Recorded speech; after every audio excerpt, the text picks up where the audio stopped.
Welcome to all of you. My name is Ravi Shankar.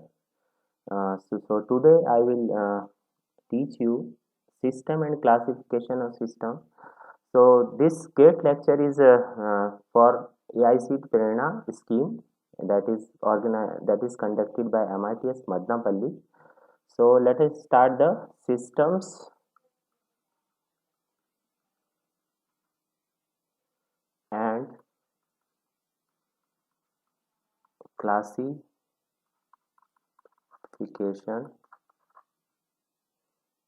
of systems. So basically, what is system representation? So first point is what is system representation and what is system basically.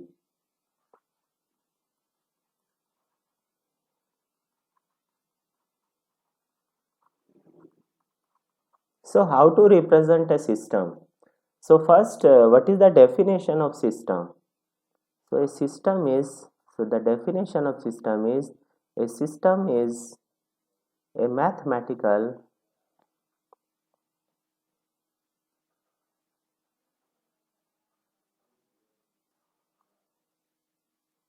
a system is a mathematical model of a physical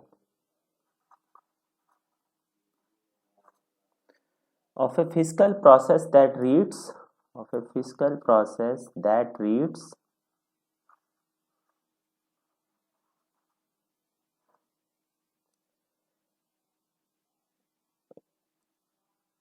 the input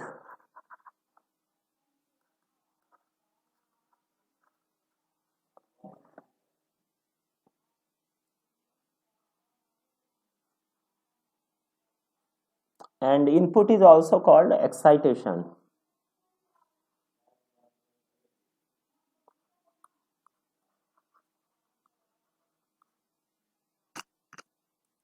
Okay, so it is excitation signal to the output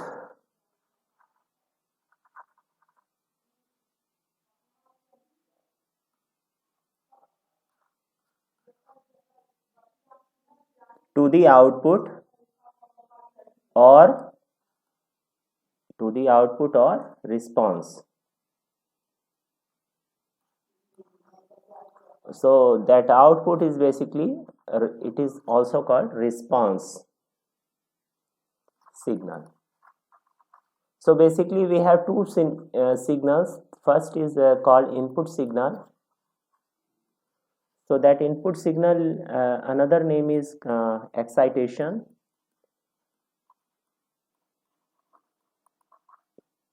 Then we have output signal. So it is called response. It is called response. So let x and y be the input and output signals, and let x and y be the input and output signals respectively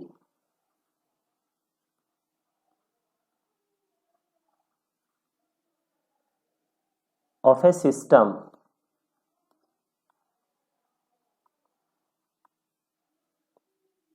Then the system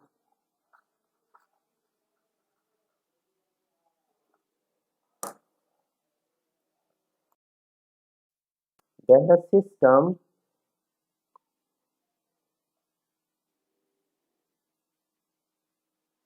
is viewed as then the system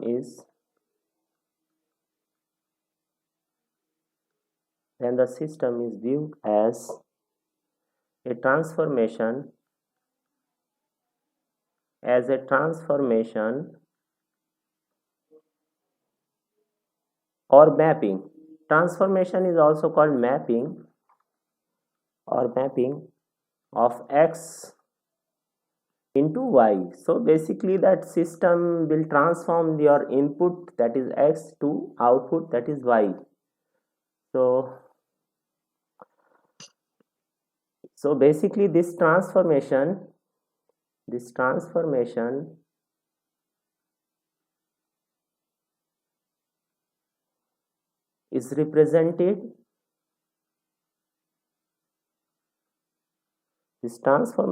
represented by the mathematical form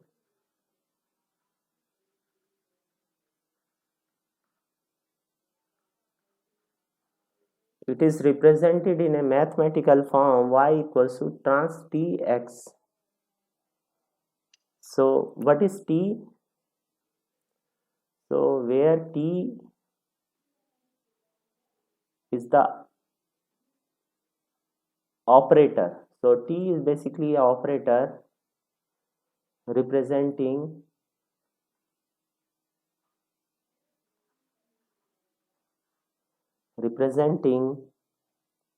some well defined rule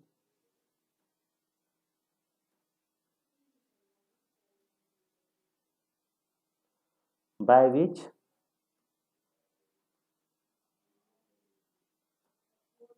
x is transformed into y. So basically y equals to transformation of x. So what is x? X is input. What is y? What is y is basically output. So this input is also called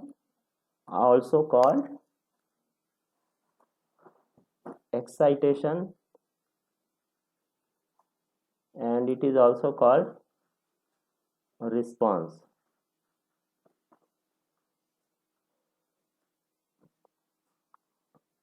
So it is represented in this form. This is your input, this is your system, this is your output. So y equals to transformation of x. So basically here we have one input, here we have one input and one output. So basically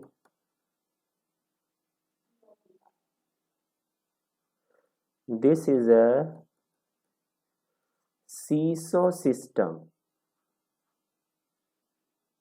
So basically this is a seesaw system. Then we have multiple input multiple output system. So MIMO system. So what is MIMO? M stands for multiple, I stands for input, multiple input, multiple output.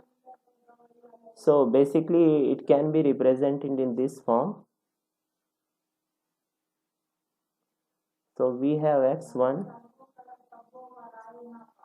xn, then we have system, here we have y1, ym. So it is not necessary that we have so it is not necessary that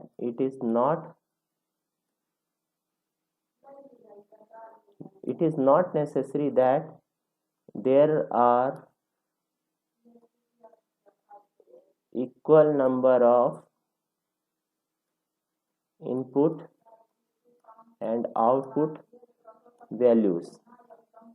So for example, maybe n is 10 and m is 8 only. So this is also an example of MIMO system. So in previous, if you see here, I have taken n inputs. So there are total n number of inputs. And here we have m outputs.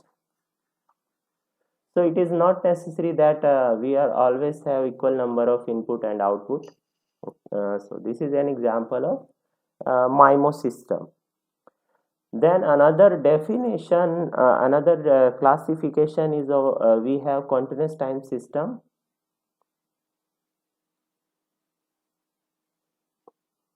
continuous and discrete time system. So that DT I have written in short notation, that is discrete time. So this is DT is basically you have discrete time.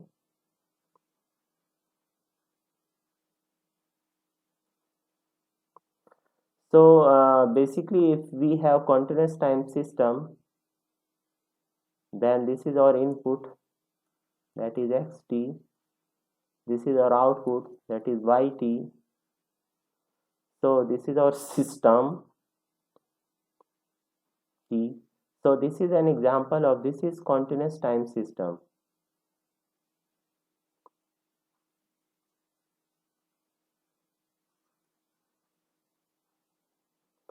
There is another system, that is discrete time system.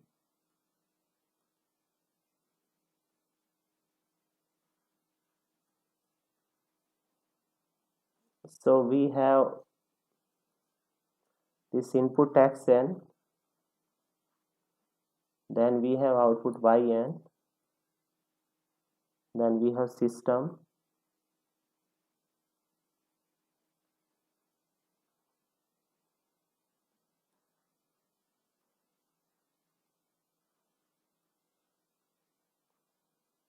so this is an example of discrete time system.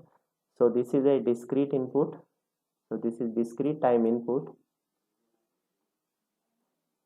so this is discrete time output, and this t is basically operator, this t is basically operator.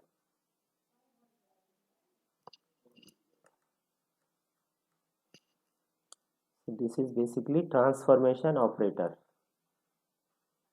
It will transform our discrete input to discrete output after some processing,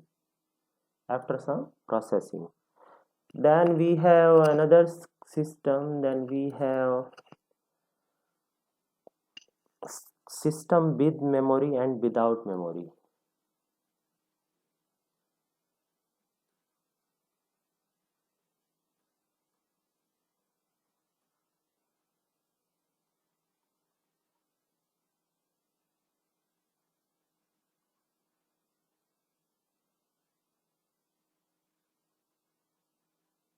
So we have system with and without memory. So so what is that memoryless system? So what is the definition of a memoryless system, and what is the system with memory? So a system is said to be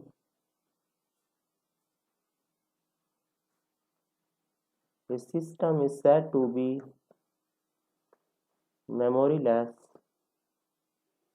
if the output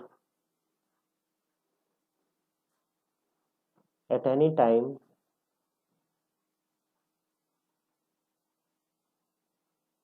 depends only on the input.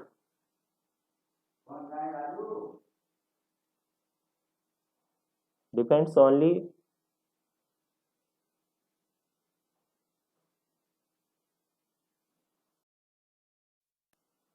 on the input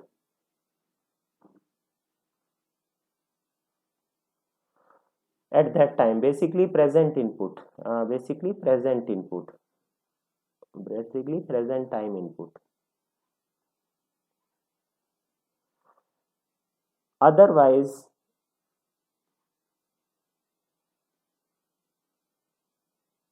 the system is said to have memory. Otherwise the system is said to have memory. So let us take an example. So an example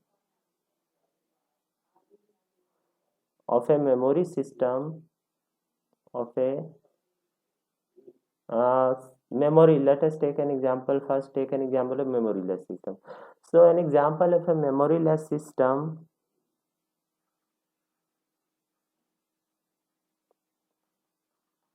is a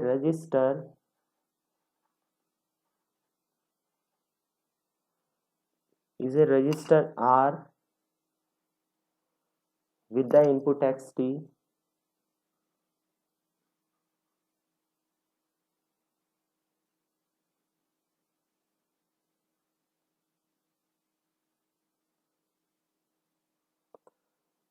taken as a current. So what is the input? So input xt is taken as the current,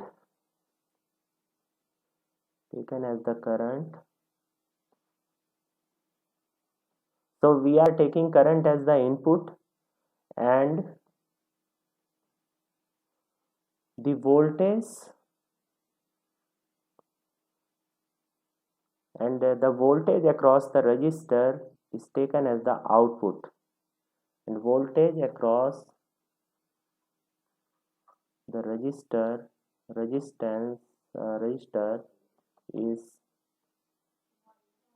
taken as output. So basically we have yt equals to r multiplied by xt. So this is basically Ohm's law. So here what we have taken, that input is basically current. So current is the input and output is basically voltage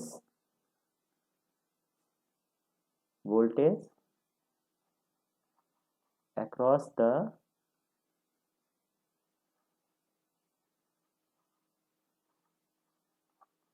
output is voltage across the resistor. So we can take an example related to system with memory. Okay, so we can take an example related to system with memory. So an example of a system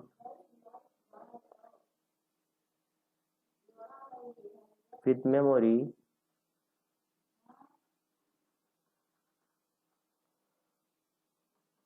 is a capacitor C with the current is a capacitor C with the current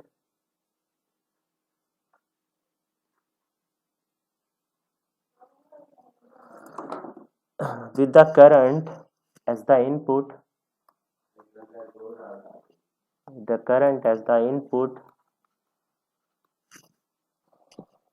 xt,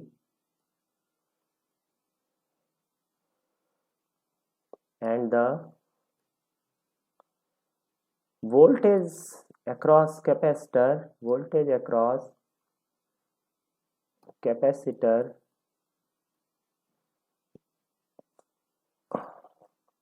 as the output yt. So basically that yt is basically 1 divided by c, that is minus infinity to t x tau d tau. So so what is input? Xt. So it is our input. So it is nothing but the current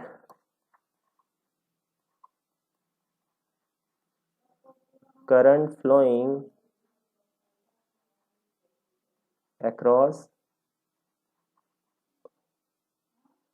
the capacitor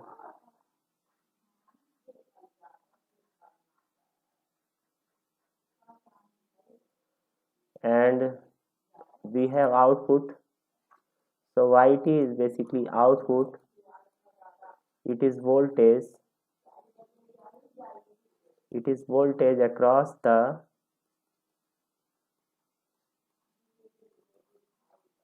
capacitor. So Basically capacitor stores charge, so basically it is stored, so basically it is memory. Basically memory is second name is of memory is basically storage. Basically memory means storage, means we are storing something, so storage. So it is just related to storage. So uh, it is an example of memoryless uh, system. Now we can take the discrete time system also. So an example of a system with memory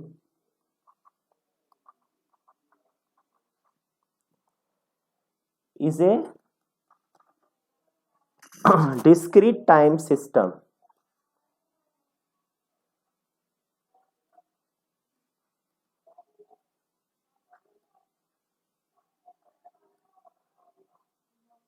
So basically we can take an example. So discrete time system, so what is that relation between input and output? So if we have this type of system, then this is an example of discrete time system with memory. So this is an example of discrete time system with, so this is an example of discrete time system with memory. Then we have causal,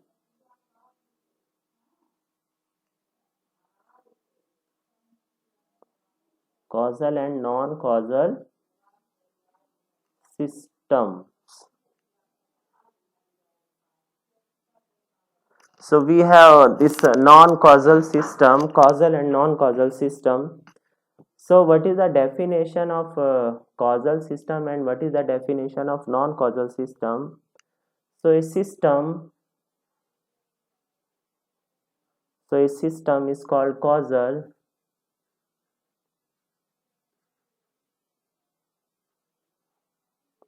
if its output yt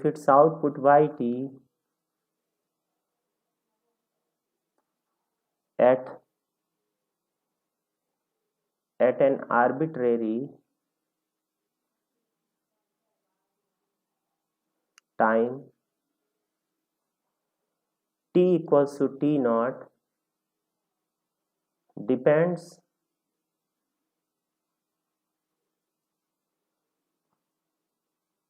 on only the input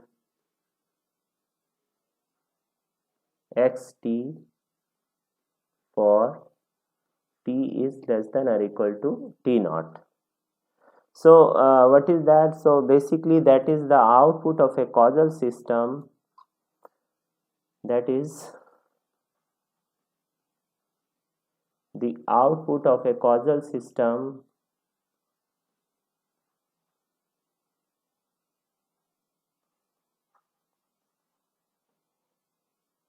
the output of a causal system at the present time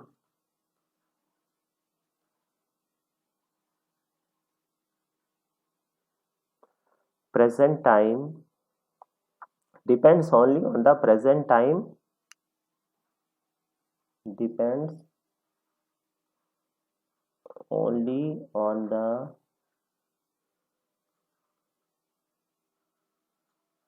present time depends only on the present time and or past values of time input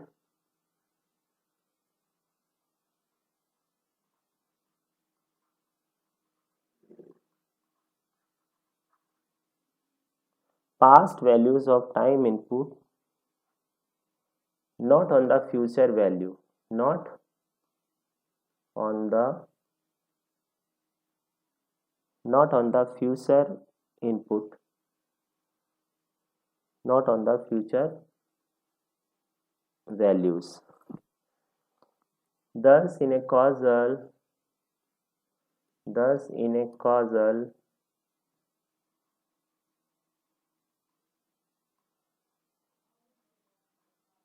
thus in a causal system,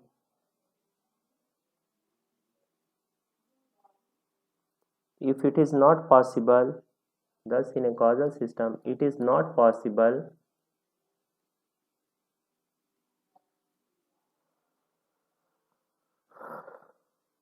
to obtain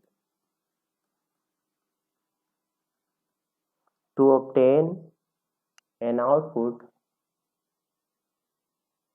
to obtain an output before an input is applied, before an input is applied to the system.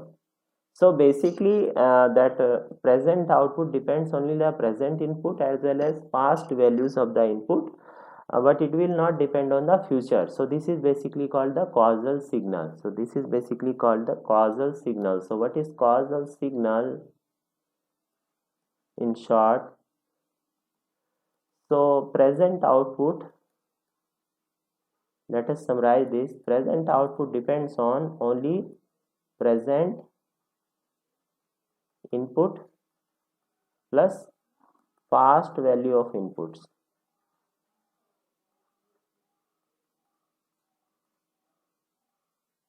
So it will not depend on the future value of input. This is called causal signal. So what some examples are there, like uh, some examples of non-causal signal. So let us take an example.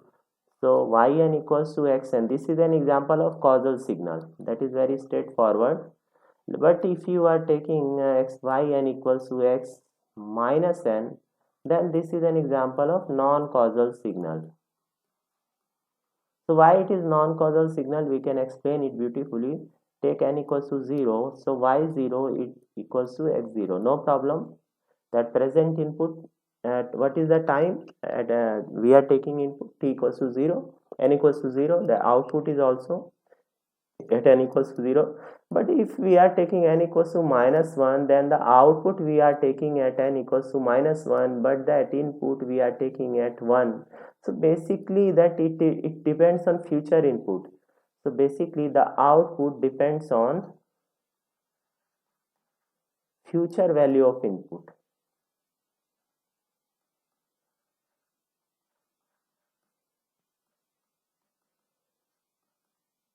So this is an example of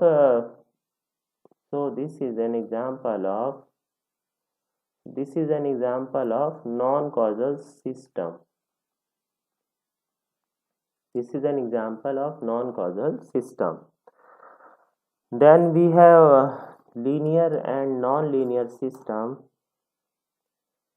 Then we have linear systems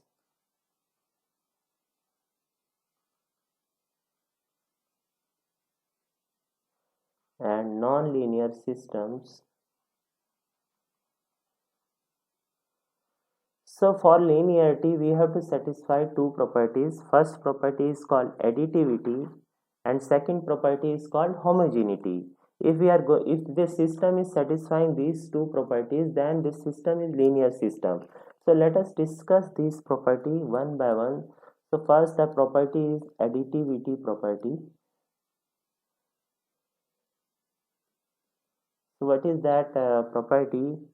If we are taking input x1, that is transformation of x1 is y1, and if the transformation of x2 is y2, then if we are taking the combined input, transformation of x1 plus x2 will give us y1 plus y2.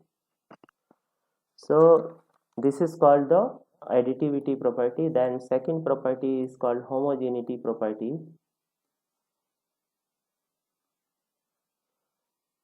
And scaling. So basically that transformation of, if we are taking scaling of this input, then what we are getting alpha into y. So basically this is called the homogeneity. So alpha is basically scaling variable. So alpha is nothing but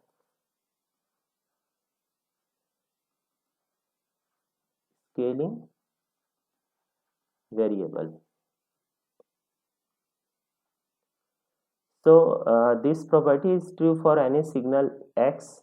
So basically this property, that is transformation of alpha x equals to alpha times y, this property is valid for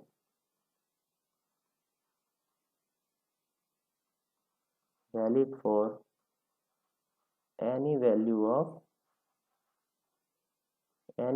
of x and any scalar alpha. So what is happening, that transformation of alpha 1 into x1 plus alpha 2 into x2, we can write it as alpha 1 into y1 plus alpha 2 into y2. So what is alpha? So where alpha 1 and alpha 2 are arbitrary scalars. So an example of a non-linear system. So linear system, an example of linear system is that voltage across the resistor, that is a linear system. An example of non-linear system is we can take this type, this signal and this signal. So this is a non-linear system. Why it is non-linear? Let me explain to you. So first discuss that for problem y equals to x square. Now first understand the system. So basically the system is telling that if we are providing input x to that system with operator t, then the output is basically, it is squaring that input, that we have applied. So this is our system basically. Now let us take two different signals. Take alpha 1 into x1 first and put in that system.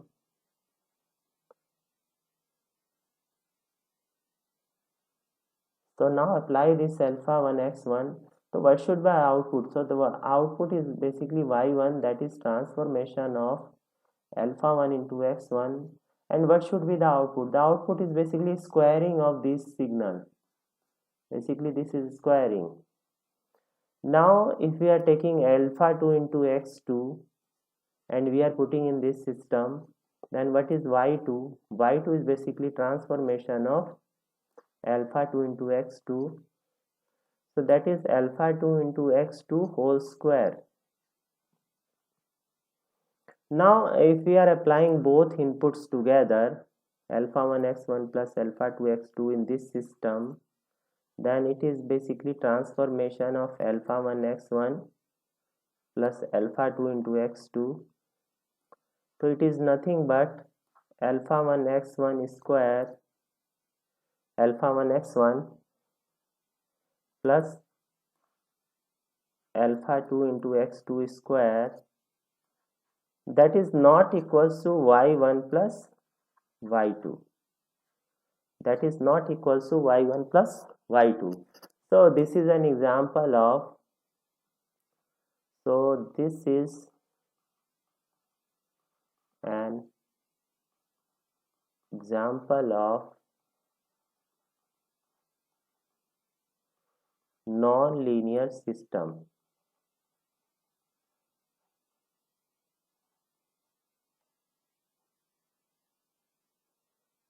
So this is an example of non-linear. So this is an example of non-linear system. This is an example of non-linear system. Now please note that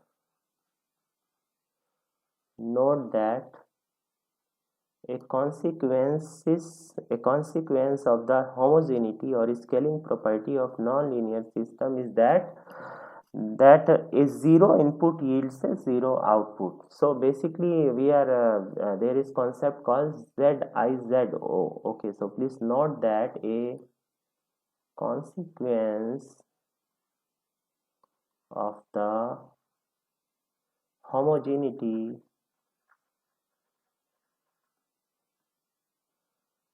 or scaling property of linear systems is that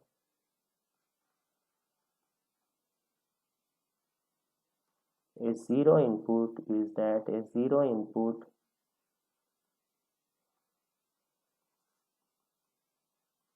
yields a zero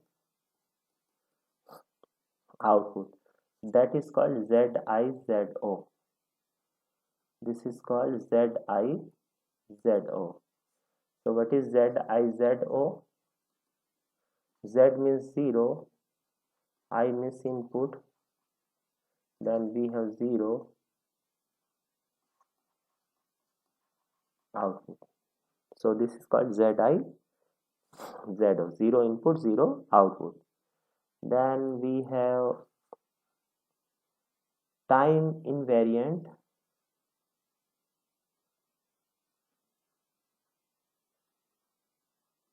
and time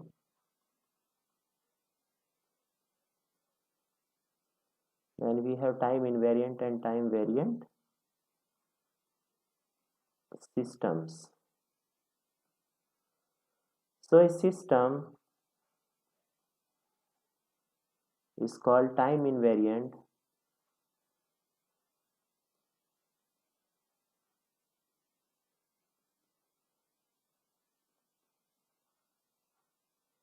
if a time shift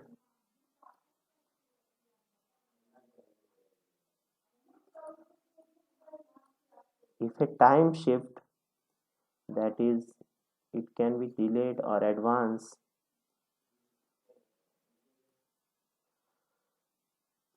in the input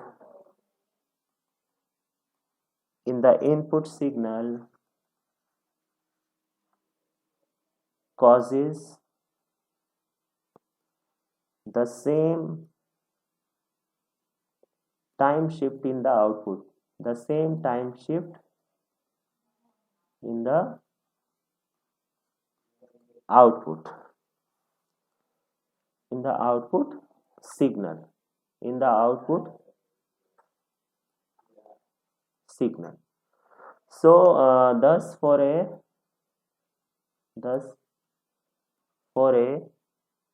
continuous time system,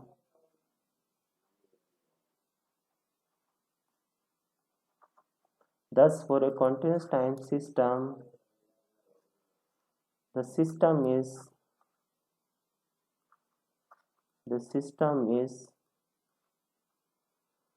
time invariant.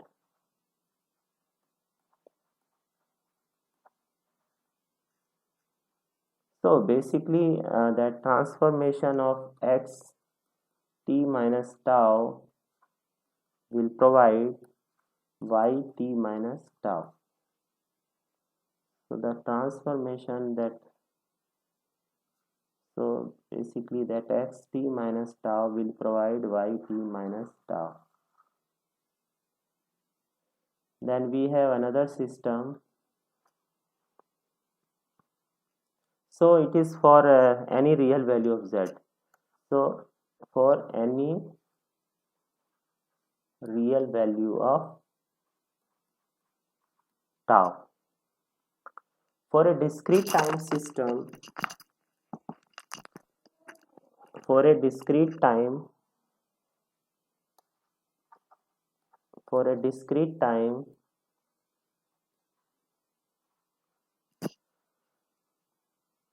the time the system is time invariant. It is also called shift invariant or shift invariant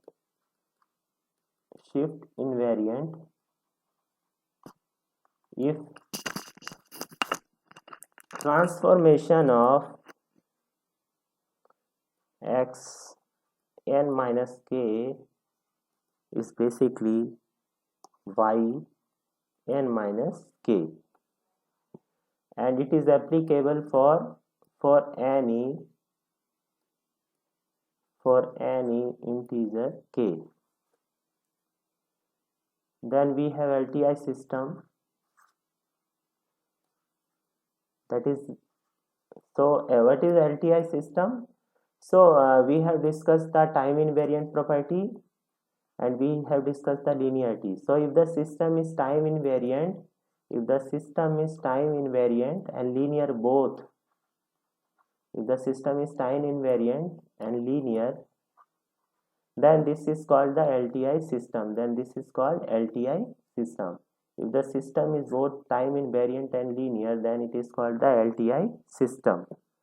Then another classification is stable systems. So a system is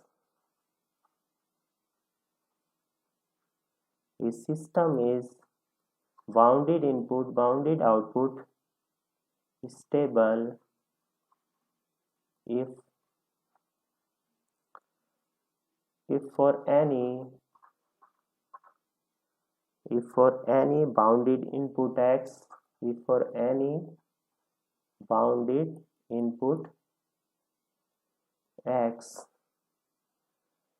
defined by modulus of x less than or equal to k1, that is, it is bounded, basically that output is bounded and that modulus have taken, so basically it is bounded between minus k1 to k1. Okay, so that maximum value is k1 only. The corresponding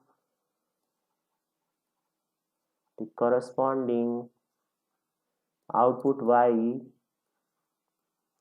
is also bounded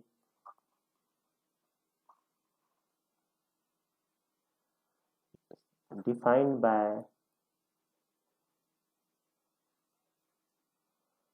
modulus of y is less than or equal to k2. So basically this system is BIBO if you are providing a bounded input. The output is also bounded. So basically this is an example of BIBO system.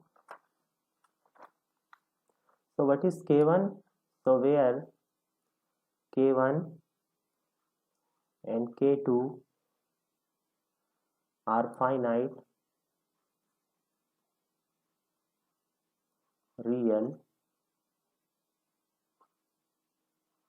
constants.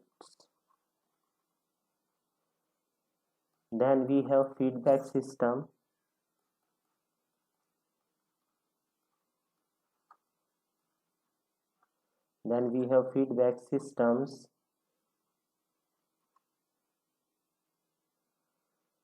So feedback is basically if we have input xt, we are passing it this to summation, then we have system,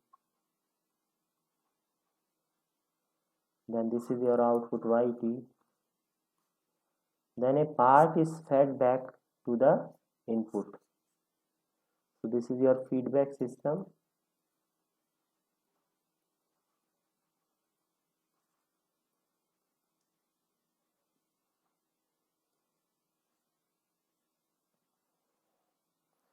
So a special class of system is basically feedback system. So in a feedback system, in a feedback system,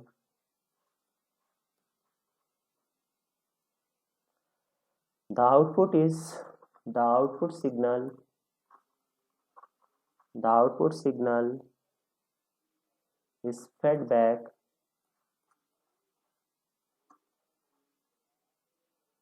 and added to the input to the system.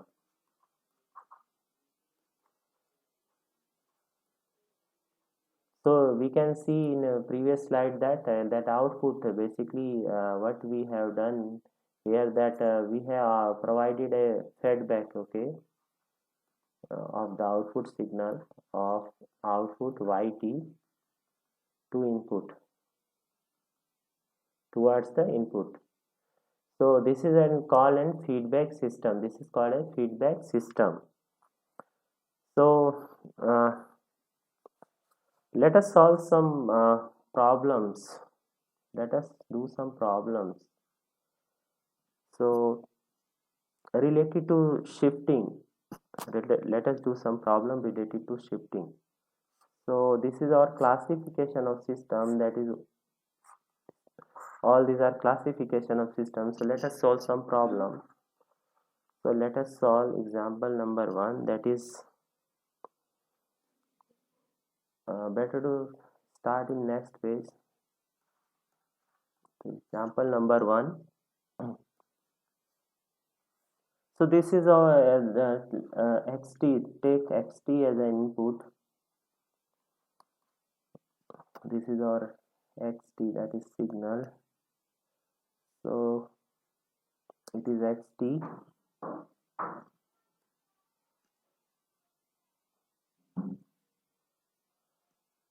That is 1, and this how it is basically 2. Okay, so this is xt.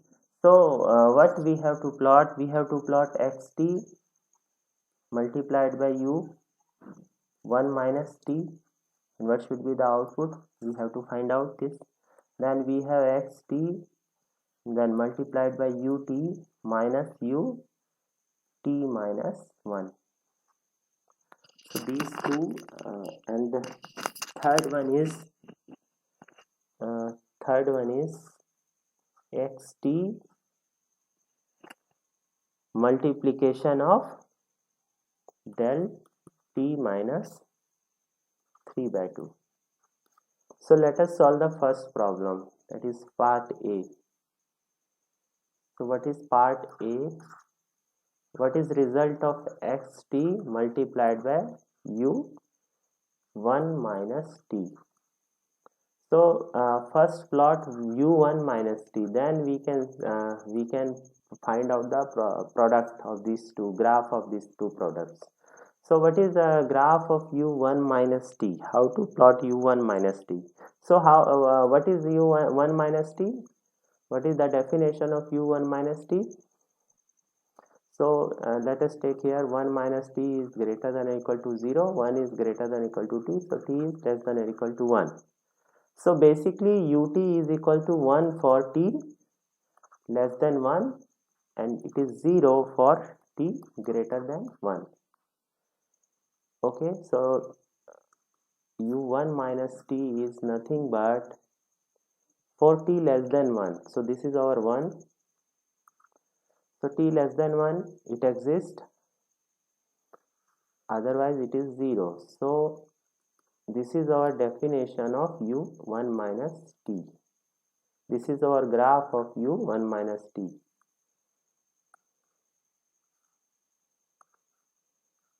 This is graph of u1 minus t.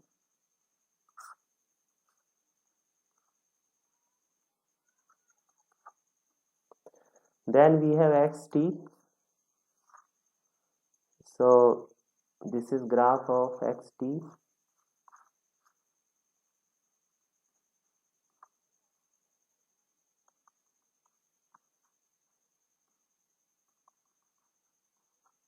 So this is graph of xt. Now after the product of these two graphs, what should be the resultant graph? So xt multiplication of u1 minus t, what should be the graph, resultant graph? It is if we product these two graphs, then we can see that only from this zone the area from 1 to 2. So if that common area, we will see that what is the common area. So if you analyze these two graphs, then you will find out that the common area is basically, this is our common area,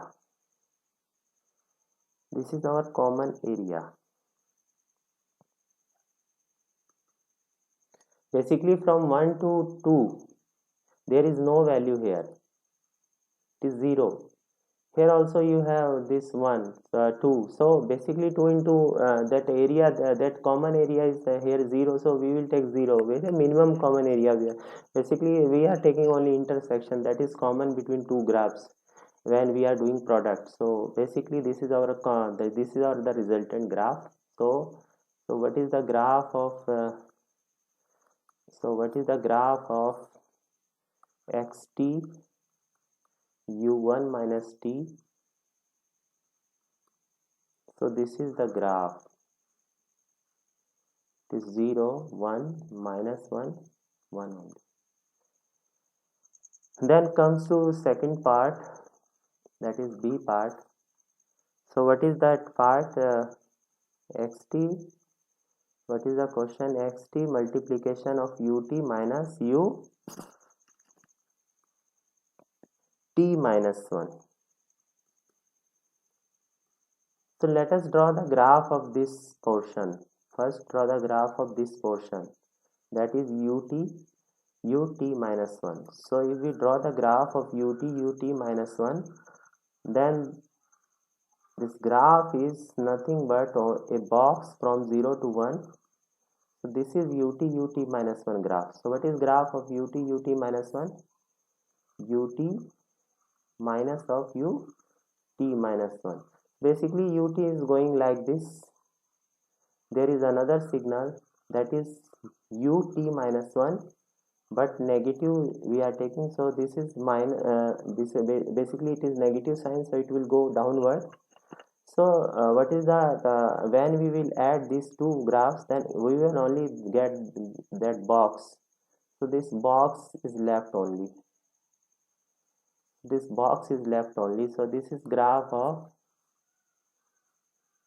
ut minus ut minus 1. So next thing is what is product of, so we the graph of xt with ut minus 1 is nothing but, if you see the graph, then we will find out we have only this box. This is graph of ut at xt multiplied by ut minus 1. So this is the graph, only box, only box of unit area. Now what is c part? So part c is xt multiplied by del t minus 3 by 2. Now we can apply the property. So what is the property? If we have xt del t minus t naught, then it is equals to xt naught del t minus t naught. Basically that graph is nothing but at t equals to t naught, we have xt naught del t minus t naught. So what is t naught? T naught is 3 by 2. So xt naught is x3 by 2. So basically it is what is the result? So it is basically x 3 by 2 del t minus 3 del t minus 3 by 2. So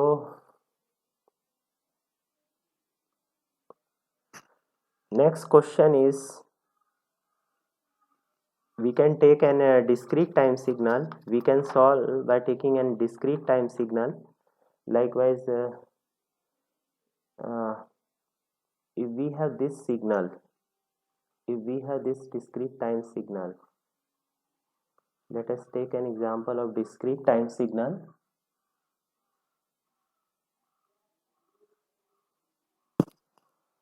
So the signal is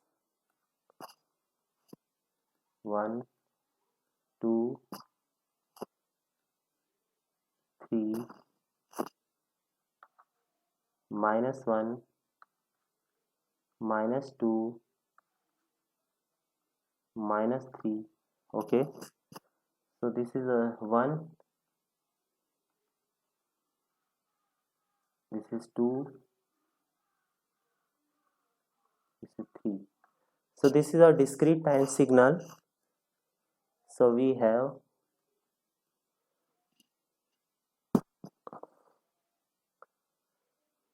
so at 0 we have, at n equals to 0 we have 0, that at n equals to 1 we have 1, at n equals to 2 we have 2, at n equals to 3 we have 3.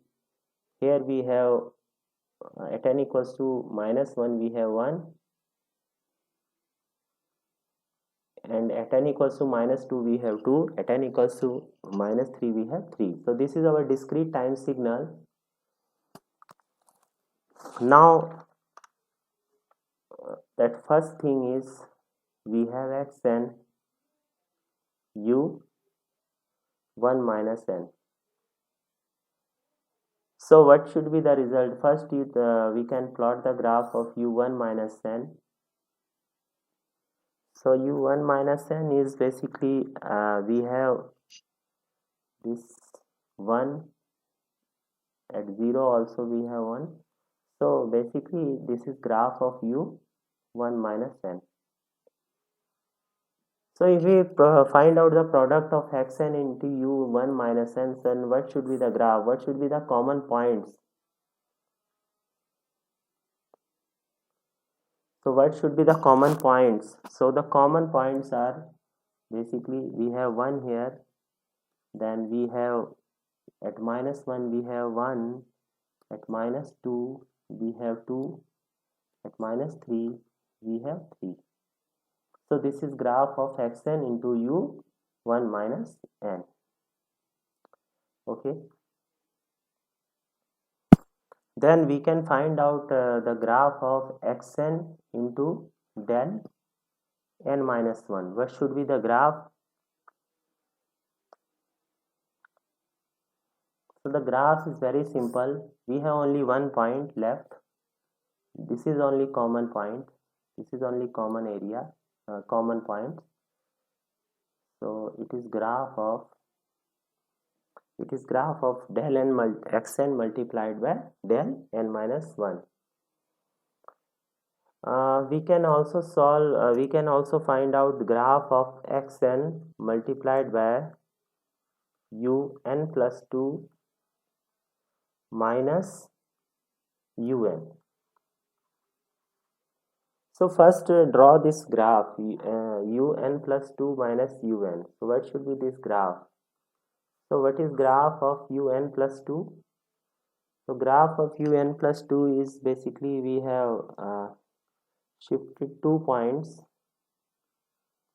in, we have shifted 2 points in left hand side. So this is graph of un plus 2. Then we have un. This is graph of un.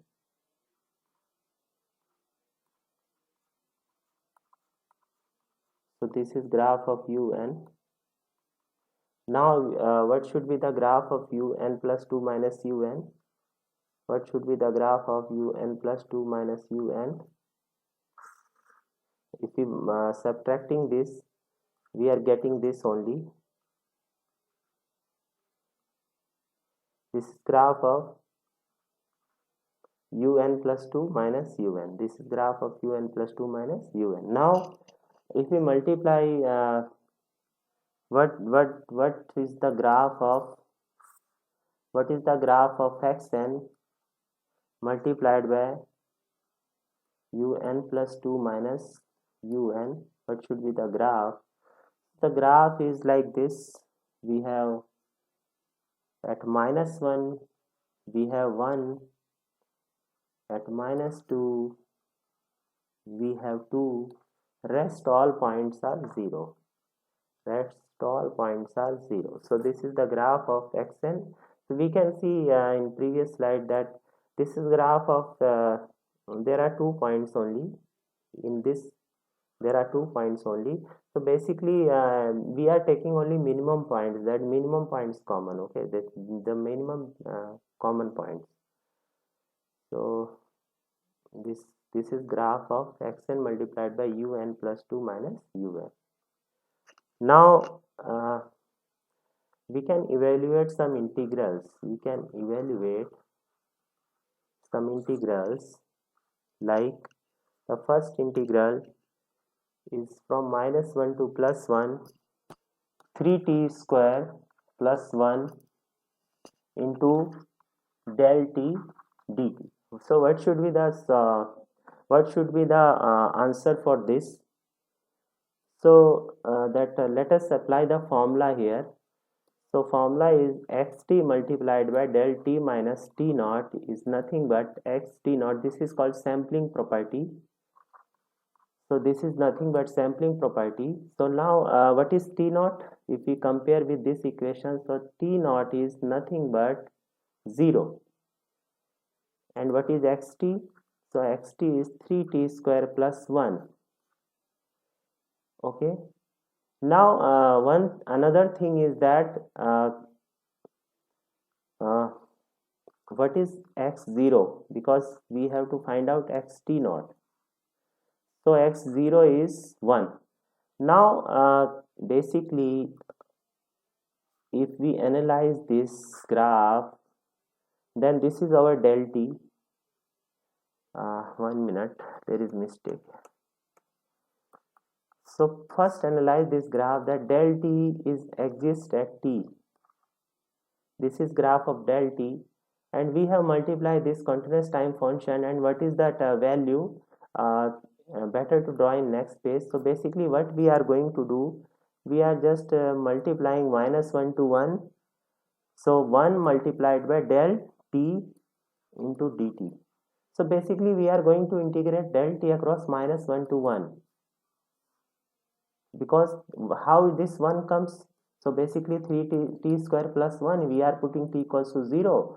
So 3 into 0 plus 1. So that we have applied only sampling theorem. So basically we are going to integrate this del t. So where the del t exists at t equals to 0. So we are integrating del t from -1 to 1. So what is the area of this integral? If we are integrating from -1 to 1, the area should be 1. Because the area, if we integrate, what is the formula? If we integrate from -infinity to infinity, del t dt equals to 1. It is unit area, basically unit area. The area of impulse is unity. So it is unit area. So the solution is this, from -1 to 1, 3t square plus 1 del t dt is equals to 1. Now we can solve another question. We can evaluate another question. 1 to 2, 3t square plus 1 del t dt. So what should be the value? So let us solve this. 1 to 2, then put t equals that delay is 0. So here we have 3 into 0 plus 1 into del t dt. So 1 to 2 del t dt. Now we are going to integrate this delta function. So this delta function del t, we are going to integrate from 1 to 2. Now we can see there is nothing there, that delta function is present only at t equals to 0. Between 1 and 2 there is nothing. Okay, So if we integrate, then we will get 0. So that integral of this is 0. So what is the result of this? It is 0 only. So we have to check if we are going to integrate between 2 points, then we have to check whether the delta function exists or not in these 2 points.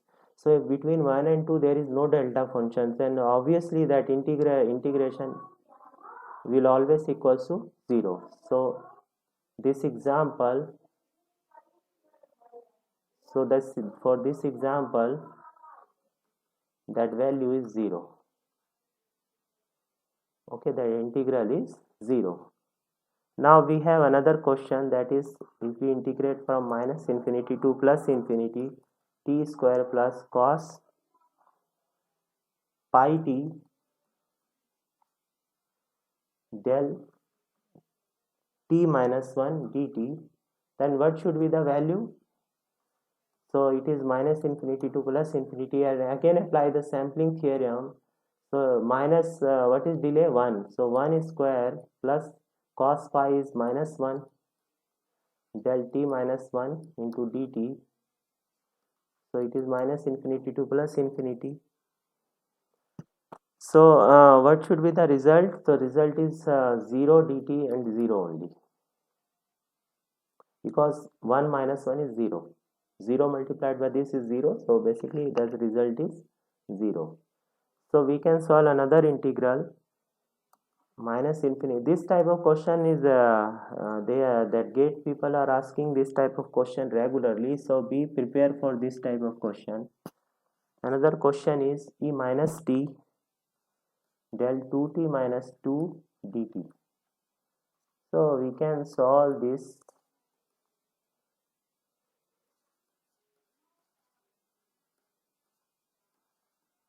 So we can apply that integral formula.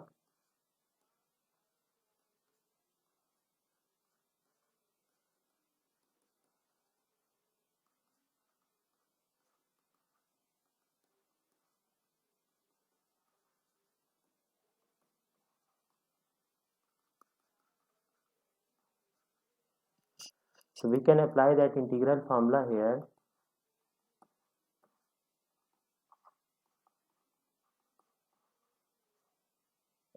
So what should be the sampling theorem here? Then after that, what should be our answer? So our answer is nothing but e raised to the power minus t divided by 2.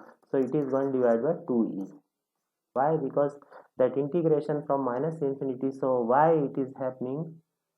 Because we had taken that integration from minus infinity to plus infinity, del t minus 1 dt is equals to 1 only. That area is unity only. So we have 1 divided by 2e. This is our answer. So this is our answer, 1 divided by 2e. So there is another question related to this property, that is minus infinity to plus infinity e raised to the power minus t del dash t dt. So it is minus d by dt of e raised to the power minus t equals to t naught. Just we have applied the formula that if we integrate from, then it is equals to minus d phi by dt, and at t equals to 0 we are taking. So what should be the result? The result is basically 1 only. Result, so result is basically 1 only. Here we have t equals to 0, that is 0. So e raised to the power minus t is differentiation is e raised to the power minus t into minus 1, put t equals to 0, it will equals to 1. So this is our answer. So in this way we can solve many in this way we can solve many other questions related to uh, this property. So basically what we have applied this sampling theorem. Basically in most of the problem we have applied this sampling theorem.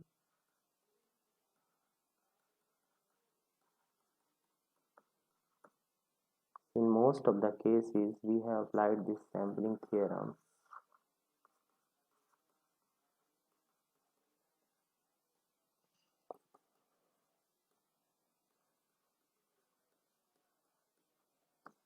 sampling property of unit impulse.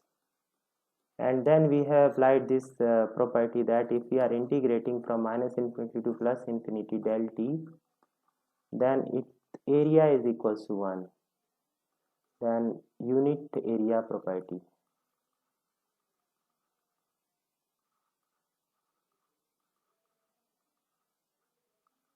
We have applied these two formulas to find out that a solution for previous integrals. So let us take another example. So just integrate it from minus infinity to minus 1 del t minus 5 dt. It is only for understanding what should be the result. So for solving this type of problem, first draw the delta function. So this del minus 5 is basically present at 5 and amplitude is infinity. So this is t minus 5 with t at t equals to 5. So what is the definition of del t minus 5? So it is 1. So it is infinity for t equals to 5 and 0 for t not equals to 5.